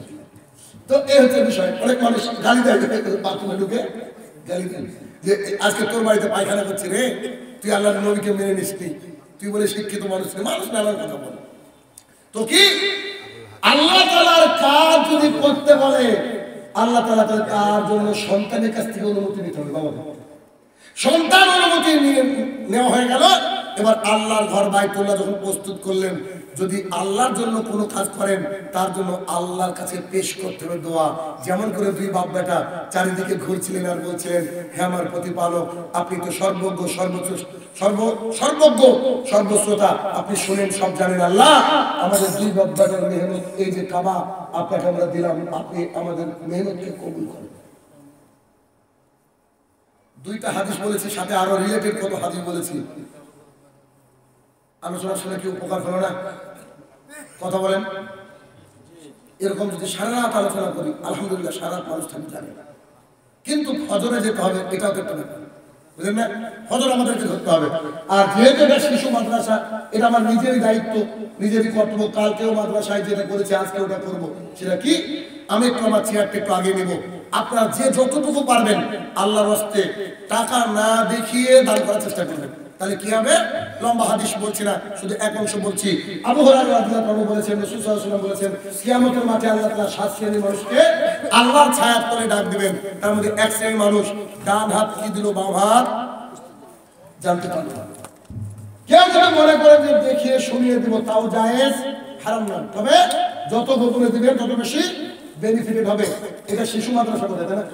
শিশু মাদ্রাসা একটা বাচ্চার যদি একটা কোরআন আপনি কিনে দেন, একটা বাচ্চার জন্য যদি একবেলা খাবার দিয়ে দেন, একটা ইট আপনি দিয়ে দেন, বিশ্বাস করেন এই খাবার, এই কোরআন, এই ইট যতদিন থাকবে কবরে আপনার সাদকা জারিয়া ঢুকতে থাকবে। কিন্তু মানুষ খুব চালাক, জানেন? একটা হাদিস না বললে আমার হজম হবে না আজকের বক্তৃতা। হাদিসটা কি জানেন? আনাস রাদিয়াল্লাহু তাআলা বলেন, রাসূলুল্লাহ সাল্লাল্লাহু আলাইহি ওয়াসাল্লাম বলেছেন, কিয়ামতের মাঠে সবচেয়ে কম শাস্তিপ্রাপ্ত জাহান্নামীকে বলা হবে, এই শোনো, তোমাকে যদি গোটা পৃথিবী দেওয়া হয়, ভাবতা বেলাল্লাহ তুমি মহিন কিছু না, কি দেওয়া হবে? গোটা পৃথিবী। তোমাকে যদি এখন আল্লাহ দেয়, কি করবা? সে লোক বলবে, হে আমার প্রতিপালক, আমি আল্লাহর রাস্তায় দান করে দিব, দিয়ে জাহান্নামের আগুন থেকে বাঁচবো। তখন ফেরেশতা বলবে, বাটপার, তোকে 5 টাকা দান করেছিলি মাদ্রাসায়, আর এখন গোটা পৃথিবী দিলে তুমি এখন বিপদে পড়েছো। তার জন্য বিপদে ভাই কিয়ামতের মাঠে পড়তে হবে, সত্য। এই জন্য কি করবেন? বেশি বেশি করে দান করবেন। আসেন, যদি নাও দান করেন, আমার হাতের সাথে কি করবেন? মুসাফা করবেন, হ্যান্ডশেক বলা ইংরেজিতে। আবু দাউদের হাদিস, রাসূল সাল্লাল্লাহু আলাইহি ওয়াসাল্লাম বলছে, যখন দুই হাত, দুই মুমিন, দুই মুসলমানের হাত মিলে যায়, মিলার পরে ছেড়ে দিতে দিতে আল্লাহ তাআলা উভয়কে ক্ষমা করে দেবেন। আপনাদের একটা পাপ নাও থাকতে পারে, আমার তো আছে, তো আসেন একটু পাপ ক্ষমা করি। আর যে যা পারবেন হাতের মধ্যে দিবেন, ইনশাআল্লাহ আপনাদের জন্য দোয়া হবে। আসেন। ও আচ্ছা, মেয়েদের দিকে যাওয়ার কেউ আছে কি? আচ্ছা মায়েরা আমার, আপনারা একটু বেশি বেশি করে দান করবেন। রাসূলুল্লাহ সাল্লাল্লাহু আলাইহি ওয়াসাল্লাম আপনাদেরকে বেশি জাহান্নামে যাওয়ার কারণ বলেছে, এই জন্য আপনারা বেশি বেশি করে দান করবেন। আসেন ভাই, এই তারগুলা দেখে একটু আসবেন। আসেন, যে যতটুকু পারবেন ইনশাআল্লাহ আমার হাতের মধ্যে দিয়ে দেবেন। আল্লাহুম্মা সাল্লি আলাইহি, আল্লাহু বারিক আলাইহি। আলোচনা কিন্তু শেষ, হয় দিবেন নালে বাড়ি চলে যেতে ভাই আমার। আসেন।